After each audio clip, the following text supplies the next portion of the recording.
The Deep Six. 6 stories from your world in 30 minutes or less. Hosted by Patty Steele and Steve Cochran. The Deep Six is on. It's that time again. Time for the Deep Six. Patty Steele's live in New York. I am Steve Cochran in Chicago. Patty, how are you? I'm good, but I'm not technically in New York. I'm technically in New Jersey. But I guess New York sounds way cooler, doesn't it? Yeah, for the sake of showbiz, you're in the middle of Times Square. Yes. Or am I in Paris? That'll be that's a future episode. Yeah. We give you 6 stories that we hope you'll talk about. We kind of summarize it this way. Patty came up with this, and I love this. It's 2 friends, which we've been for a very long time. 6 stories, and we kill about 30 minutes or so for you, maybe a little longer. That's what we do. Right. If you can't kill it for yourself, we'll do it for you. So let's begin where we normally do with item number 1, show business. The Deep Six. Story number 1. Is there a reason we start at 1? We'll talk to the people who do that part of the show later because our crew is massive, as you know. Yeah. And we'll have a meeting. All right. Now, this isn't really technically a show business item, but Chef Jose Andre is not just famous in my mind, and I know you agree, he's a hero. He is a total hero.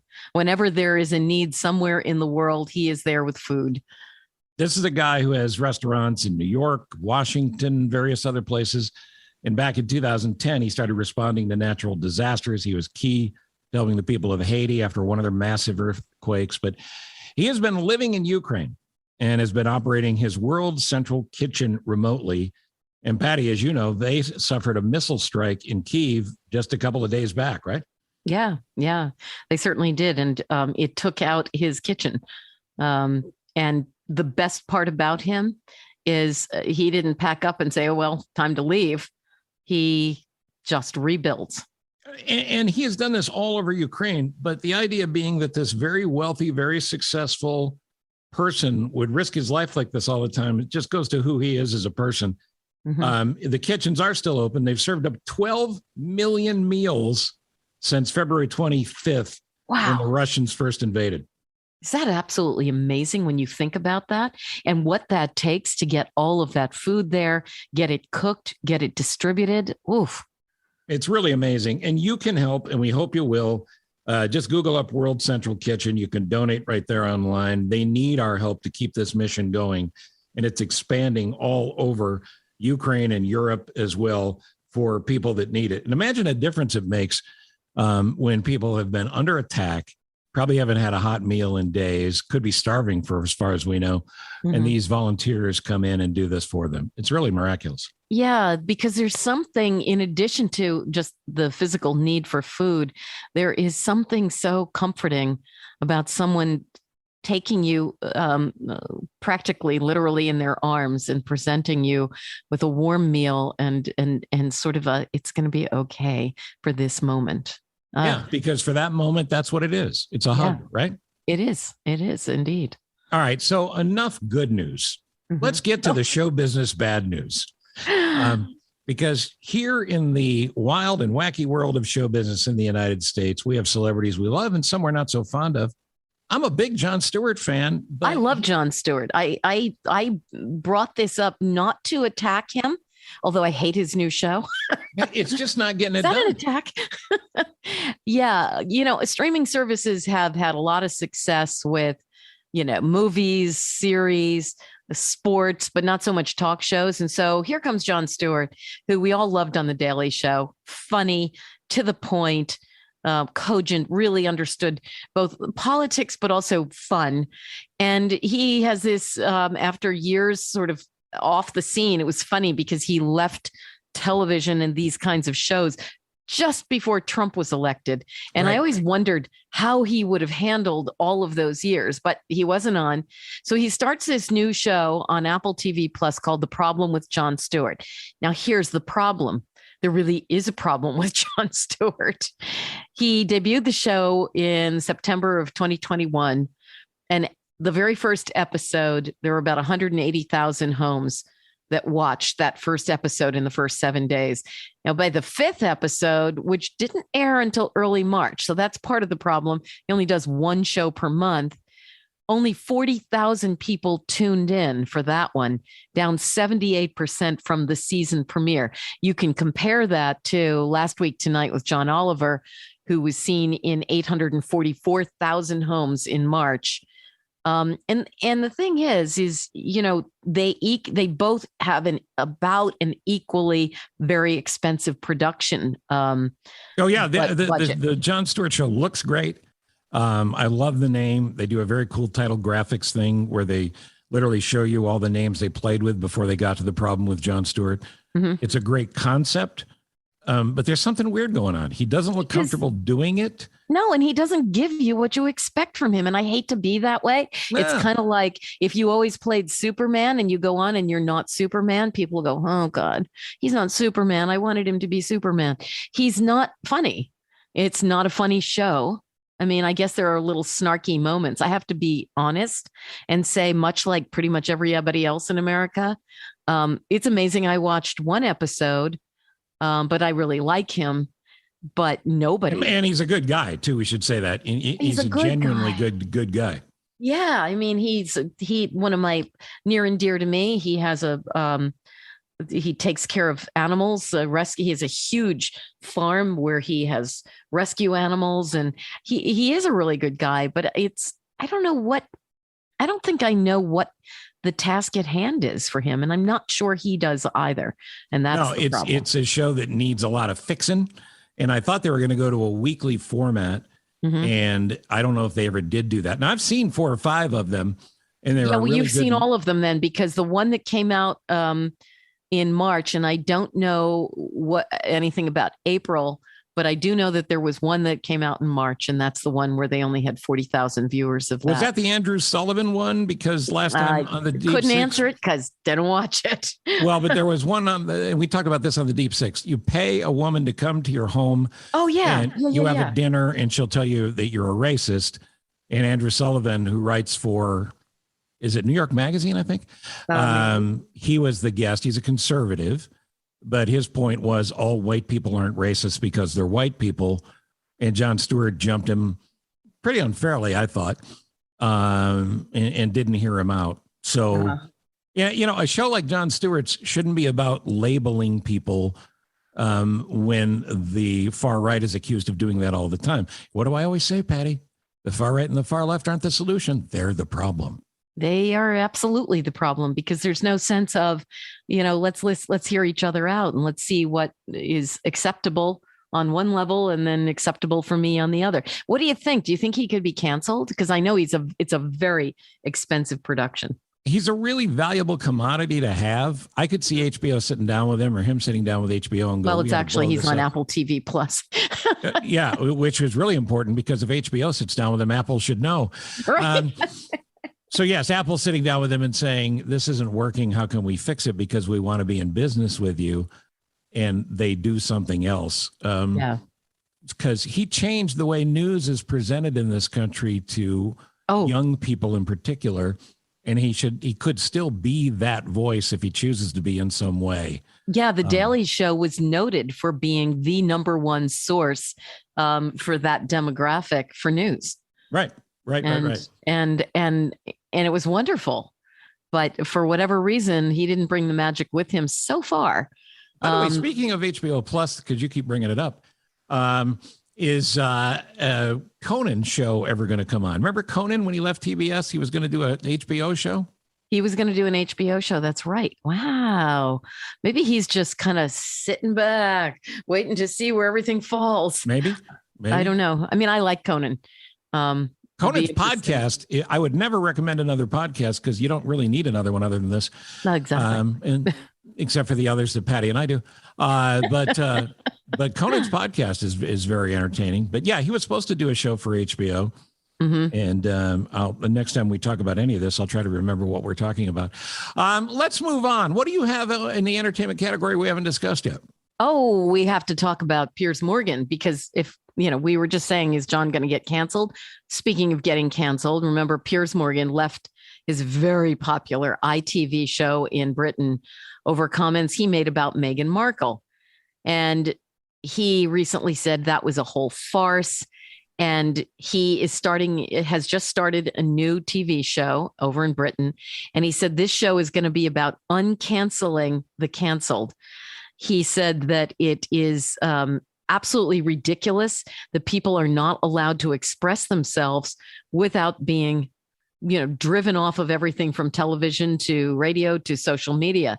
He said he now wants to re-platform those who have been deplatformed on his show.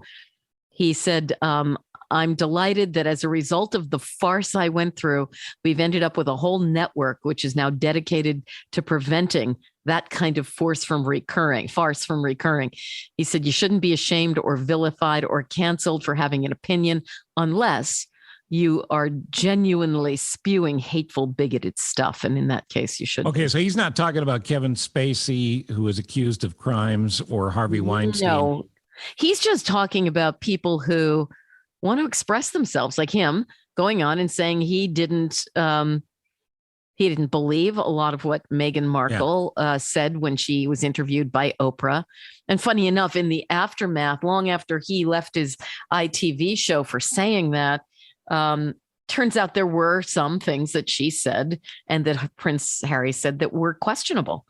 But, he didn't really, he left the show. He got up and walked out after he was attacked, but they did not invite him back. So sort of. Well, it's going to be interesting. It's not a terrible concept, but he is a total polarizing guy, right? Right. He is. He can be. But, we know that we have politicians in this country who are very polarizing. Yeah, all of them. A lot of people who still love them, depending on which side of the fence they sit on. So, sometimes I think there's something to be said for people who are willing to speak up and share their story, even if it's not a story everyone agrees with. Right. We're so worried about, the perfect example is the Will Smith at the Academy Awards, everybody standing up and giving him a standing ovation and then looking around and going, oh, wait a minute.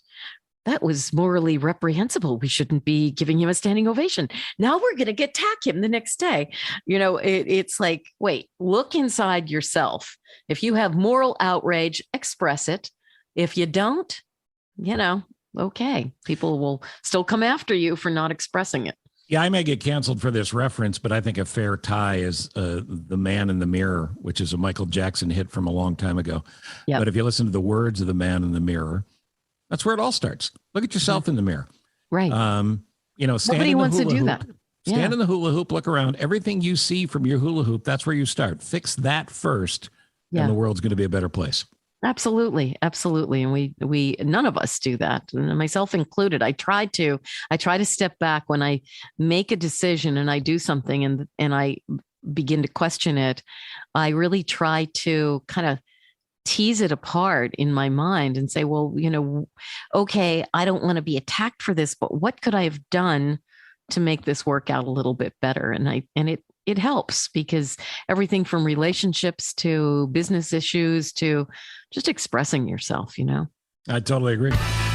The Deep Six, number 2. Elon Musk. It's one of the things we've discovered is pretty much every week we can do an entire section on Elon Musk, because personally love him, think he's nuts, but I just, I think he is just fabulous.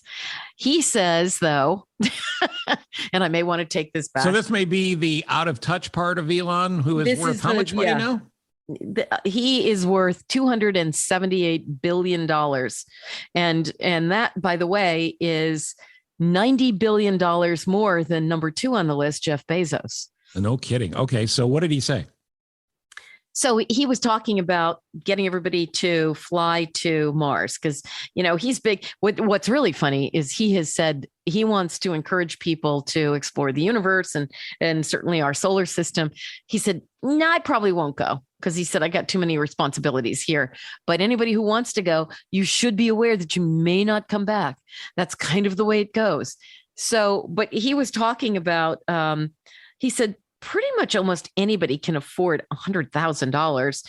He said that's just a hypothetical price point for a SpaceX ticket to Mars. He said, depending on when we actually do this and what it all looks like, it could be as much as $500,000.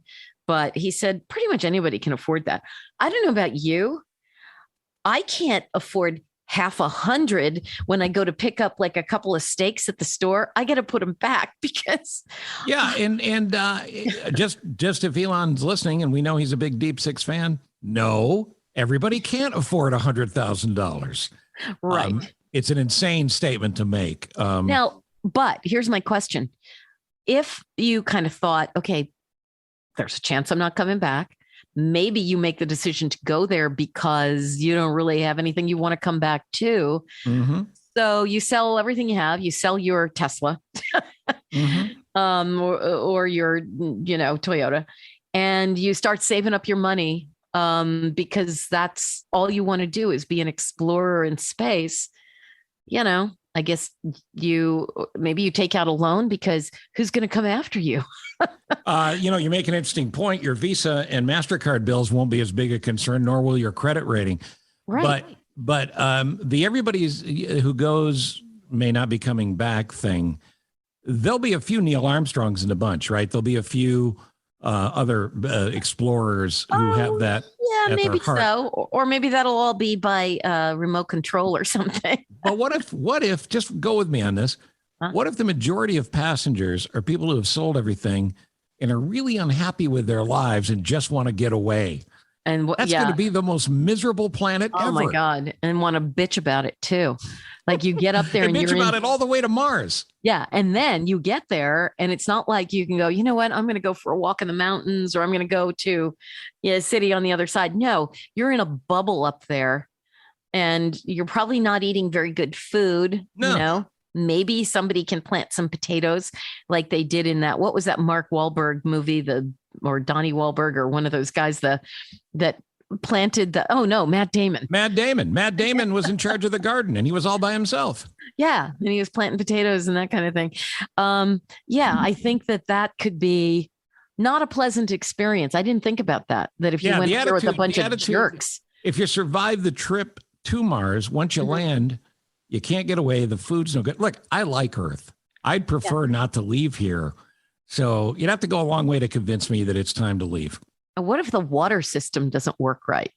Then you're really like, it's a very good chance. Very good chance. Okay. So maybe I back off of that and maybe I pocket my $100,000, which I don't have. And spend it on wine. And just go get $2 Chuck? Yes. Yeah. A lot of bottles of it. We have bonus Elon items here, one of which is this, and he had to be kidding on some level when he said this. I don't think he's kidding, by the way. Go ahead. I know Elon Musk over the weekend said he really doesn't have a house now. He said this on a podcast somewhere. He did sell all of his homes. Oh, he did? Yes. And I want to give the podcaster credit. I'll do it in the show notes because I don't have the name in front of me. But on this podcast, he said the only luxury he has is his private plane. Pretty good luxury, by the way, because he wouldn't be able to work if he couldn't do it on his private plane. He needs that kind of time. Why? Why couldn't he do it like in his office or wherever? Yeah, I get that. But I mean, I sort of get why he needs that mode of travel, and he's got the money. So it's fine. He's got the money to buy 75 or 100 of them. Having said that, he's on this podcast said he doesn't really have a home. And when he travels now, he just couch surfs. He goes from one friend's house to another and stays with them. Now, you and I talked before we started recording this episode.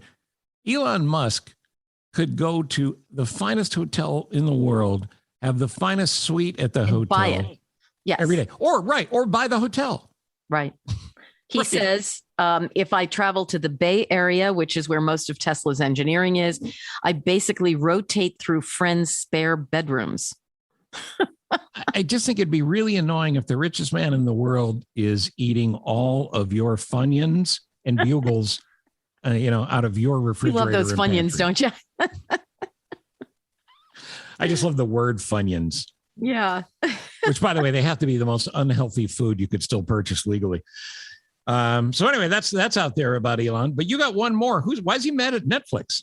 Well, you know what it is? I think here's what he says. Obviously, we know he loves to needle and so occasionally buy these big companies, like he trying to buy Twitter.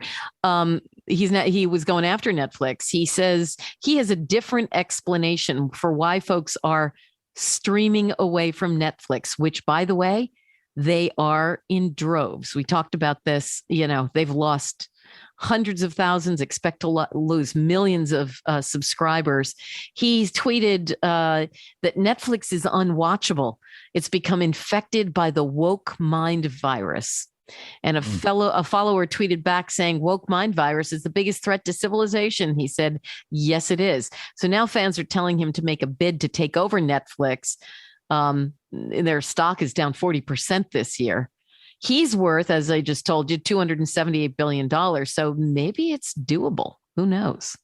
The latest I heard is the price isn't going to be there and he'd have to raise it. But, we those of us who remember the 80s, there were all these leveraged buyouts and hostile takeovers. And it didn't work out so well for a lot of people. You would have to have a lot of people join him, right? Because he's not going to spend whatever the billions it would take to buy Twitter out of his own money. No, or Netflix. Plus, he also might want to think about picking up CNN Plus, right? CNN Plus is apparently a massive failure as a streaming service so far. Yeah. I didn't realize these numbers, but they are at last word, they were struggling to reach 100,000 subscribers. Oh, yikes. And what does Netflix have?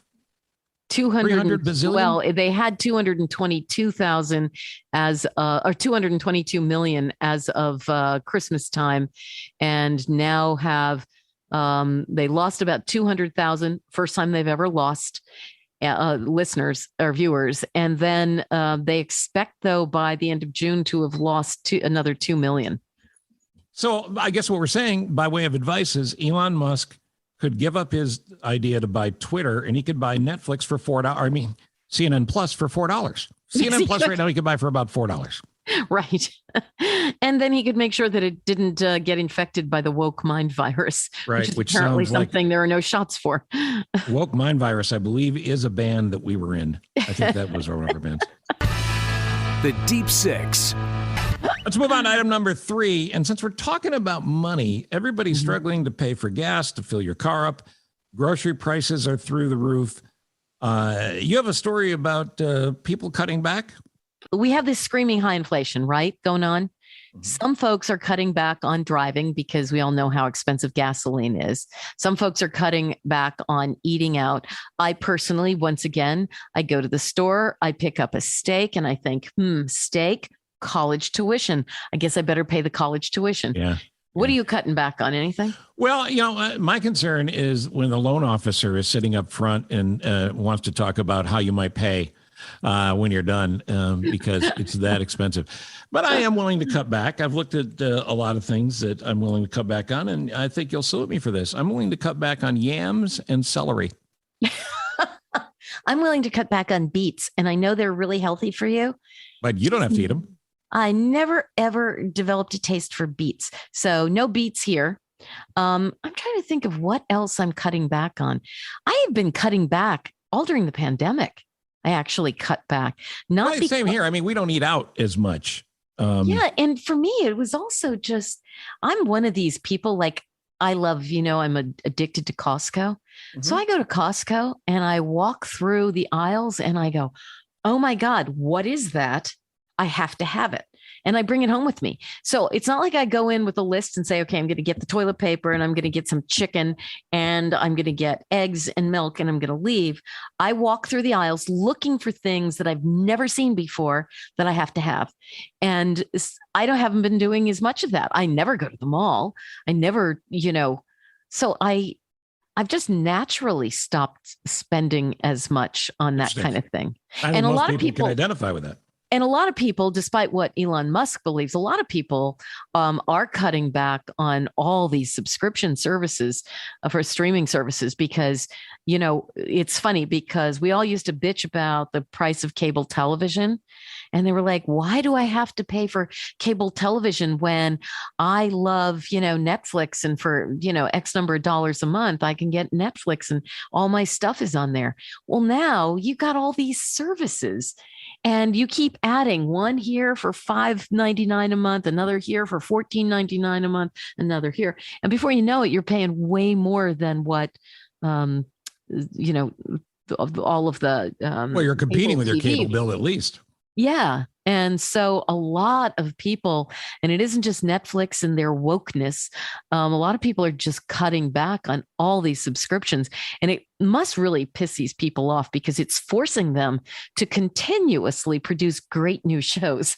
Because if they don't, it's really easy to just go, nah, and knock them off your, The content is not a well with no bottom. There's great content out there that doesn't get seen or heard or viewed, but it's not infinite, and you do have to find it.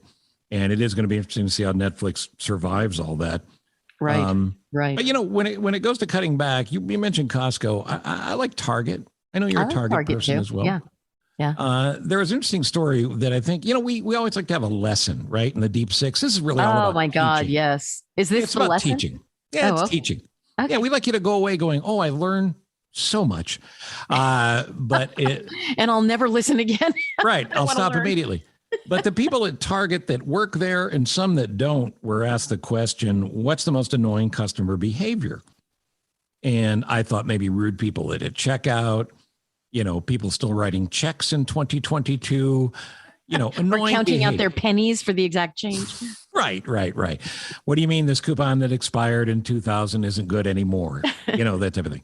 Right. But it turns out the most annoying habit, and it makes sense in the big picture, is people who decide not to buy something, they don't put it back, and they leave it in whatever aisle they're in when they make that decision. Yeah. I see this in the grocery store all the time. What are they talking about at Target? What are they finding?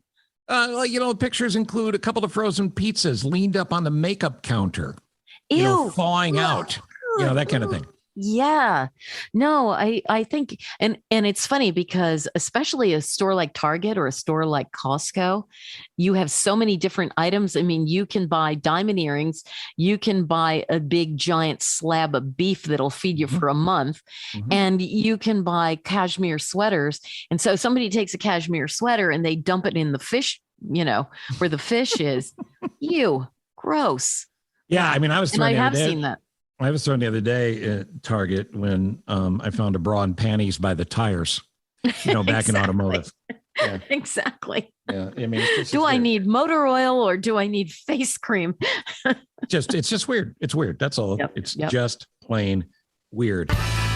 The Deep Six, number 4. This is something we've never done before. It's an entire segment on male appendages.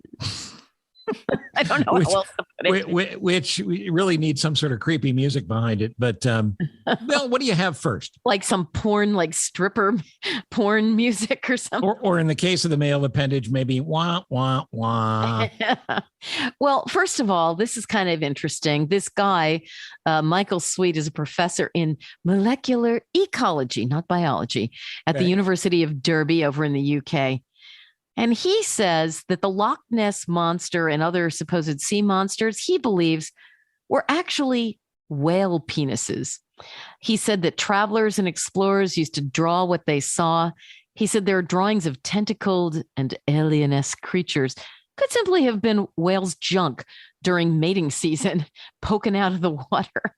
I don't quite get this. Have you ever seen a picture of a whale penis? Does it look like the Loch Ness Monster? I'm trying to search this as fast as I can. Well, yeah, actually, that big thing that it looks like a brontosaurus, like a brontosaurus head coming up, could well be. The only thing I don't get is what penises have tentacles on them.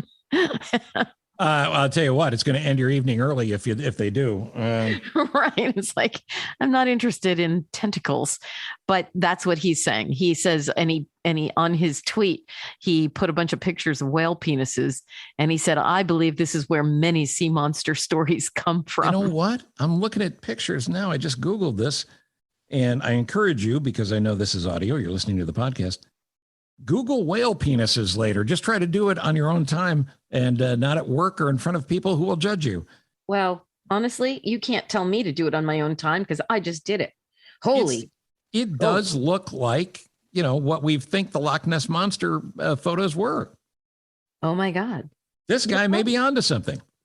And honestly, I'm now looking down below at the Loch Ness Monster pictures that also popped up when I Googled whale penises. And you put them right next to each other, and man, they could be brothers. That, my friends, is why science is so important. Once again, you've learned something here, right? Well, I have. Now, whale penises, of course, there's no comparison in size. And does size matter? Well, Patty's here to tell you with an important survey. Yeah. I don't know if you want to hear this, being a male of the American species. Whoa, hey. They decided to do sort of a data from 86 different countries and compare the size of male, the average size of male. I'll just say penises in. Well, use the technical term for it, wee-wee. Yeah. Male wee-wees as opposed to female wee-wees. Yeah. Around the world. And of the 86 countries that they surveyed, and can you imagine being asked to take part in that survey? American men fell in 59th place out of 86. So 59 out of 86? Yeah, you're down there. You're down there. Wow. You're in the you're failing kind of grade. No kidding. Range. That's not even close to passing. Yeah, their data showed that men in Ecuador had the longest average erect penis. Okay, so we're talking about happy penises as opposed to relaxed penises. Thank you. I think that's better. Okay. At 6.93 inches. Oh, good Lord. While Cambodia came in last place with 2.95. Haven't those people been through enough? And the U.S. secured its place at number 59 with 5.35 inches.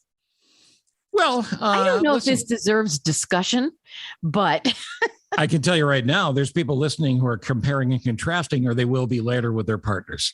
Right. Exactly. Wait, so again, where did you tell me your ancestors came from? We're just trying to teach. And speaking of this topic, it reminds me of Tucker Carlson. Wait for it. Yes. Tucker Carlson, regardless how you feel about him politically, is a special on the Fox streaming service, right? About men no longer being men anymore. And one of his guests was someone who was encouraging something called red light therapy. And red light therapy is a way to, amongst other things, make you healthier, but in specific terms, help with testosterone replacement. And the conversation led to testosterone replacement therapy is also helped naturally by tanning your testicles. Not yours, you don't have any. But now, tanning. Fortunately, our listeners can't see this, but I'm going to show you. This is a picture. Can you see it from New York Magazine of somebody using more like a tanning device? But that does look like red light therapy that he's standing over or in front of. Right, with no pants on. Yeah. But he's out in the wild. I think we all need to come to terms with the damage the sun can do. I don't think you expose that part of your body to the sun for too long without regretting it greatly later. I would say, unless you've used some kind of really fabulous, like Goop, that tanning lotion. It's got like 50 SPF on. They're going to have to come up with a new acronym for that, too, if it goes to this area of your body. I guess the one thing we can teach you from this item is Tucker Carlson talking about testicles. I didn't even know he had any, let alone was tanning them. Well, I guess he's proven something to you, hasn't he? The Deep Six, number 5. They say expectant parents are now paying upward of $1,500 to a professional baby namer. And if they're in a real panic, they've paid as much as $10,000 for her help in getting the most impeccable name for their little child. Like they can't think of themselves. Now, here's the funny part of it. This woman, Taylor Humphrey, lives in New York. And she said that last year she named 100 babies and she raked in somewhere between $150,000 and $200,000 to people who just wanted to hand it over. Now, I don't understand. She doesn't even have children. How does she know a better name than you would know just paging through all those baby books? Did you have any problems naming your kids? I wouldn't say a problem. There was discussion in the household, As there should be. yeah, but the only difficulty was that my parents were like, wait, why would you use that name? Nobody's used that name since like the 1930s. Yeah, and it helpful. turned out that it was a name that had come back around and they didn't get that. Yeah, our son, Ross, my father was very ill and it was clear he wasn't going to live to see our son be born, which is very sad. But as a tribute to him, we talked about naming our son after him. We didn't know if it was a boy or girl. If it was a boy, how would we pay tribute? And we decided we couldn't name it after my father because my father's name was Ralph Albert Cochran. And you were not happy with those names. Well, Ralph is kind of cool now in a weird way. It's sort of come around again, but not when my son was born. So instead, we went with the initials for Ralph Albert, R.A., and we named him Ross Adam Cochran. Ah, interesting. But I don't understand why you'd need to pay $1,500 to $2,000 to anyone, whether they have kids or not, to name your kid. Yeah, actually up to 10,000 is what she's gotten from people who were last moment. And she says, I'm a passionate writer and storyteller. I'm adept at branding, marketing, and social media. Oh my God, is that really how you want to choose a name for your child? Yeah. Someone who is adept at social media? It kind of reminded me, by the way, of this story of, love going back to the Kardashian family. Kylie Jenner, back in February, she had a baby. And the baby was born on February 2nd. And she and her baby daddy, Travis Scott, had a little baby boy, and they decided to name him Wolf. Well, about 6 weeks later, she announces on social media once again, the baby's name is no longer Wolf. We just don't really feel like it was him. Now, how do you know when someone is 6 weeks old? Wow, you really don't live up to the Wolf name, or you're not much of a wolf. You kind of just lay around and cry a lot and drink. That's very bizarre. Yeah. Very bizarre. So, but I mean, honestly, that's what we expect from the Kardashians. This doesn't have anything to do with baby names, but did you see the story where they cut in line at Disney and a bunch of people were upset about it? Yes. The reason I bring this up is answer this for me. Why do they go everywhere together? Yeah, but not just together, but with an entourage. Right. And they each have to have. So let's see. You have how many sisters in that family? 1, 2, 3, 4. 5 sisters? I don't even know. I don't know. And then each of them has partners, to have bodyguards. Yeah. So what do you think? Maybe 6. So there you go. 30. Yeah. So 30 people cutting in line is a problem. Yes. But I do enjoy the idea of all of them trying to squish onto the It's a Small World ride. But, here's the thing, especially with those butts. They are incredibly rich. Couldn't they just pay someone to stand in line for them? Yeah, call us. We're going to get our nails done. Call us, or our butts polished. Call us as soon as we're ready to go on the ride. Or how about this? How about you just pay to shut Disney down for the day and you charter Disney? Disney is the Kardashians on Tuesday because we paid for it. Yes, we own it for that day. Oh, no, they don't want to piss people off by buying the place out. They just want to piss them off by cutting in line. It's just very bizarre. I know. Very bizarre. I don't know. I hope you love your family enough to travel with them everywhere and never be alone on your own. And make sure they all cut in line. The Deep Six, number 6. Dogs and kids. People love those stories. Oh my God, dogs. Ugh. It takes my breath away. When I come home after work every day, my dogs run to the door like this is the greatest moment of my life. Right. And they don't remember that they did the same thing the day before because this is new. This is like the best. And I have one of my dogs has this weird, and I'll at some point show you a picture. She does what they call a submissive grin, but she sees you and she shows her teeth and she gets all excited. So it's this like big, vast smile. And we just love it. Well, this is kind of interesting. On a British show called This Morning, this woman, Beth Crowther, was on to talk about her ability to communicate telepathically with animals. But the segment, they said, got interrupted when her dog Misty decided to jump off the couch and went wandering around the studio. Cameras followed her and caught her finding the set's kitchen. You know how they do that? Like you'll be watching like, one of the morning talk shows, like, Drew Barrymore or whatever. And then they go to the other side of the set and there's the kitchen set up for the cooking segment that comes next. Sure. So the dog went over there and polished off a chicken dish that was meant for the cooking segment.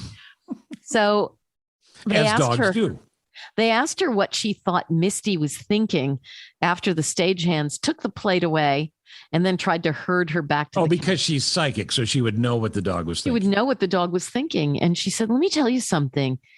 Misty appears to be very greedy, but she's a rescue. She's a good girl. She's had a very hard life, and she feels really badly about the chicken, but she feels like she deserves it. So... Yes, I have no doubt that's exactly what the dog was thinking. Instead of, hey, that looks like chicken. Yeah, I'm going to eat it. More? Right. What happened to that chicken I smell? But her psychic, she should team up with a woman that names babies. They'd have a nice business together. Right. Also, in an effort to help you, another story, and this also coincidentally comes out of England, for inappropriate dog names. This is a video that went viral. And a woman had named her dog Dixie. Seems like a perfectly fine name, right? Absolutely. Except she shortened it to Dix. Oh, hey, Dix. Yeah. We're right back at that other item, aren't we? I got to tell you, my sister-in-law's nephew, has a dog named Dixie, and she does the same thing. She'll say, come here, Dix, which is fine if you're in the house with her and you know that Dixie is the dog. Sure. You have to be careful what you name your dog, and you should really run that test. If I'm standing outside yelling for the dog, what's it going to sound like to the neighbors? And her best friend has a little 4-year-old girl, cute little girl. And she said it wasn't until she heard that sweet little voice yelling, Dix, that she knew that maybe there was a problem. We need to change the name again. Another opportunity for the baby namer to come back and name the dog. All right. It's a service from the Deep Six. Here's a couple names I don't think you should name your dog. You shouldn't name your dog Kitty. Because it'll confuse your dog. You'll be outside going, kitty, kitty, kitty, kitty, and the dog will be going bananas. And then and all the kitties in the neighborhood will also show up. Yeah. Yeah. Don't name your dog Rabies. That's a terrible idea. That is a terrible idea. Yeah. And Adolf is still not a popular name. Yeah. Oh, God. Yeah. No thanks. Again, boy, I tell you, there's a lot of lessons in this one, and we're just trying to help you. Let's bring it home with this. I love little kids like you love little kids, right? Yep. Oh, I adore them. And when my kids were little, I wish I'd made the effort or had the foresight at the time to write down all the hilarious things they said. I know, right? Fortunately, a bunch of teachers have stepped up, and you can imagine what teachers in like elementary school, kindergarten, first grade teachers hear every day. And here's a few of them. An anonymous 6-year-old said this to his teacher. Anybody can be a family. You just have to love each other and feed each other. Oh, and that's sweet. Oh, that's sweet, because that's really what it all boils down to, right? That's right. Nina, a 6-year-old, said, today my friend was in love with a boy, but he was mean to her, so I helped her cry. Then we found him and hit him in the head with a unicorn umbrella. Leo is 7. Leo said, I just want to take a break from life and go lay in a bunny bed and cuddle all the bunnies. Oh, I love that. I'm with him. Right? I love that. Yeah. Briar, a little boy, I assume it's a boy, it might be a girl, 6 years old, says, boy, I hope I don't cry. I heard myself cry the other day, and man, was it annoying. That sounds like something they heard from their parents. Another 6-year-old, this one anonymous, said, I love tennis, but I wouldn't marry it. Now, Cheese, I would definitely marry Cheese. I'd marry Cheese, too. I'm with her. Here's another anonymous, but very insightful youngster, 5 years old. There's no school the day after Thanksgiving, and the reason is that's the day everybody poops. Wow. Remind me not to go to his house for Thanksgiving. What are they feeding him? Riker, a 4-year-old. How about this for just deep thoughts? Riker said, I can feel the tiny vacuum in my heart, vacuuming up all the not good feelings and cleaning it up with happiness. Oh, my God. How precious is that? That kid's a writer. Right? Or a DJ. and Rami, who is 8 years old, said, whew, I am tired. My thought factory closed too late last night. How precious is that? Oh my Maddie's a 5-year-old. She was asked, what do you want to be when you grow up? She goes, part cookie, part cheeseburger. Well, you are what you eat. And finally, I love this one too. This is from Lachlan, a 4-year-old, said, did you know that sleeping is the body's way of telling other people, just go away? That's true. We all fake being asleep when we want people to go away. So we claimed we taught you. In fact, the children taught you, and that's the way it should be. And that's another Deep Six, Patty Steele. Thank you so much. That was fun. Thanks for listening. The Deep Six. Subscribe, rate, follow, or review at pattysteele.com or cochranshow.com. A word, if you will, about David Hochberg and Team Hochberg. Look, it's no secret that the Fed is raising rates again, and then again after that, and maybe even a third again. If that happens a third time, or a second time, or a first time, what's the upshot for you? Waiting's not your friend. If you need a mortgage on a home, if you need to refi your home, don't wait. Don't wait. And by the way, don't just call anybody you hear about or somebody who sends you something in snail mail or spams your email with, or, just hit you while you're scrolling online. The Fed has said because so much money was thrown into the money supply, which helped create inflation in 2020 and beyond, now they're trying to balance it all off. And in balancing it all off, if you say, well, I know we're going to be buying a house, but I'd like to figure out a way to do it maybe in the fall, you're going to pay more money. And the good news is when you originate a mortgage with Team Hochberg, they're going to let you know shortly thereafter, I'm talking about a matter of months, when you can come in and refi if the rates drop. And they will. What goes up comes down. All right, my sermon is complete. Thank you, Team Hochberg, for supporting Live from my office. And thank you for being there, because even in times of rising rates, these are the guys to go with. Team Hochberg, David Hochberg, 855-56-DAVID or 56david.com. Tune into Home Sweet Home Chicago, hosted by David. Saturdays after House Smarts at 10 on WGN. And remember, Homeside Financial is an equal housing lender, NMLS number 1124061. Once again, he's good enough to appear on the podcast. The incredibly interesting, incredibly unique, the one and only Elon Musk. Hello, Elon, or should I call you Mr. Musk? Hello. No, call me Elon. Call me Elon. Steve Cochran. Yes. Good to be with you. Good to be with you. And I can see by the readings I'm getting on my tachyometer, your podcast downloads have increased during the episodes in which I've made an appearance. According to my calculations, the only way you could receive higher downloads is if you had an episode that included both Chris Rock and Will Smith. Something to think about. That is interesting. My idea for next year's Oscars is that those two guys co-host, but maybe you'd be a good Oscars host. I don't know. We could talk about it down the road. But before we get into anything else, several weeks back, we heard that you got COVID for the second time. Were the symptoms bad?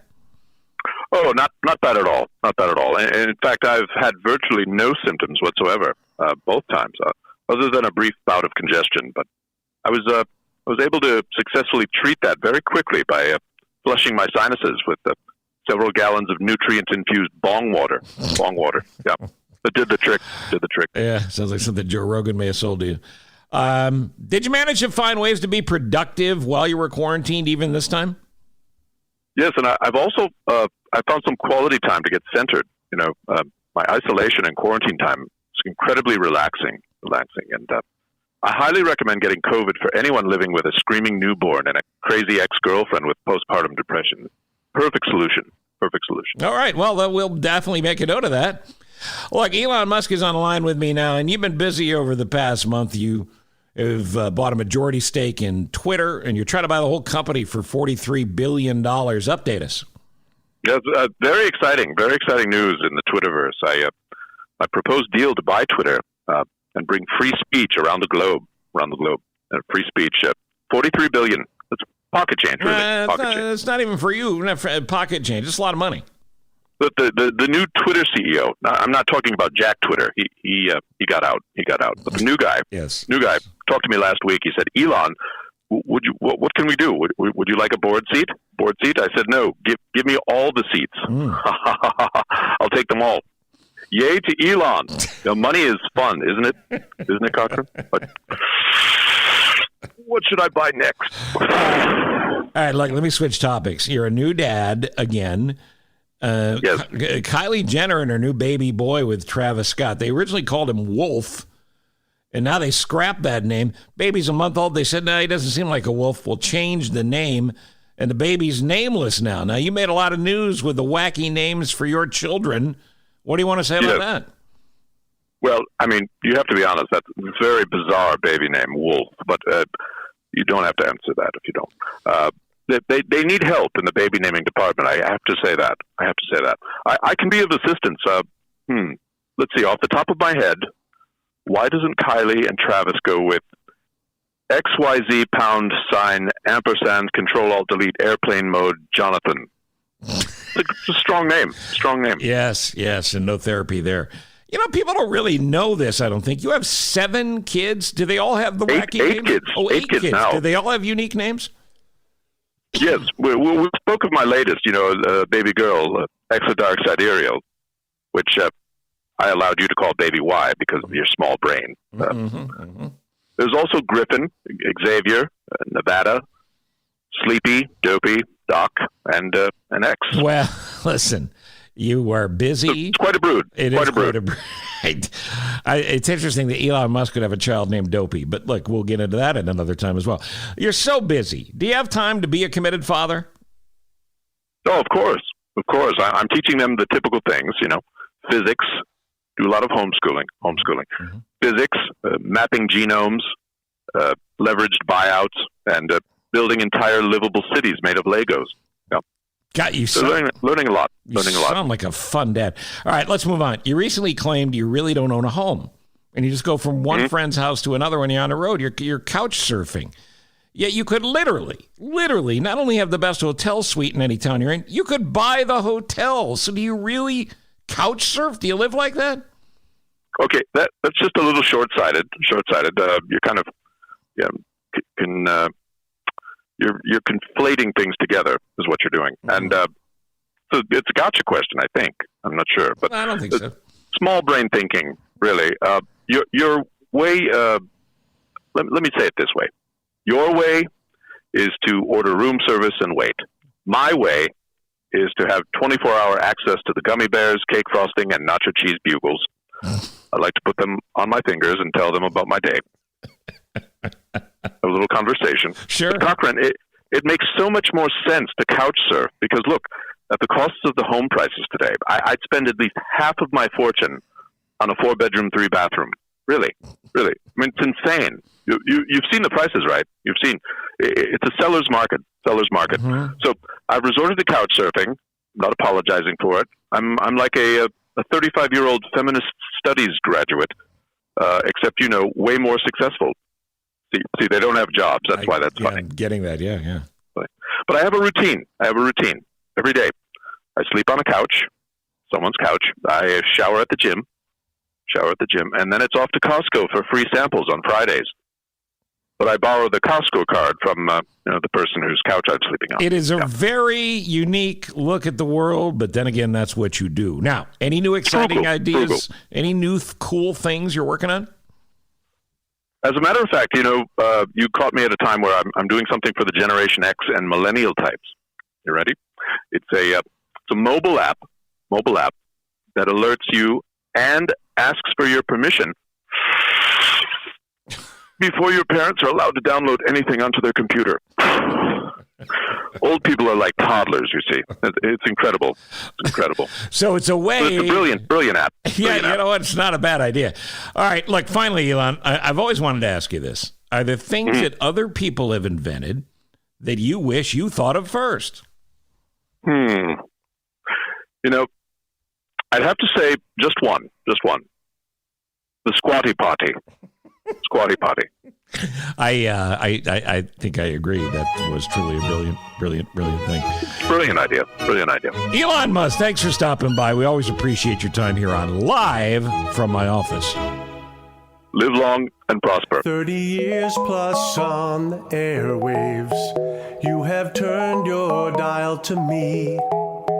Now you're tuned into my podcast. It's live from my office, Steve. From Ithaca, New York to Carolina South, W. Cochran Steve. From Minneapolis and then Chicago twice, top rated shows achieved. Sit back, relax, and now listen to my show. When or wherever you are, cause you're on the go. A-list celebs with some laughs and great info. Live from my office, the Steve Cochran Podcast Show.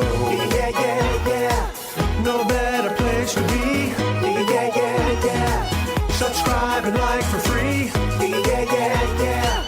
Live from my office, Steve. So glad you're with me. It's live from my office, Steve. Thank you for listening to Live from My Office, a service of Monkey Run Productions. All rights reserved. The podcast is hosted by Steve Cochran, and it's mixed, edited, and produced by me, Ross Cochran. Steve is available for corporate speaking gigs. He would love to MC your event, and occasionally, he's funny. Thank you for listening. Head to cochranshow.com for more.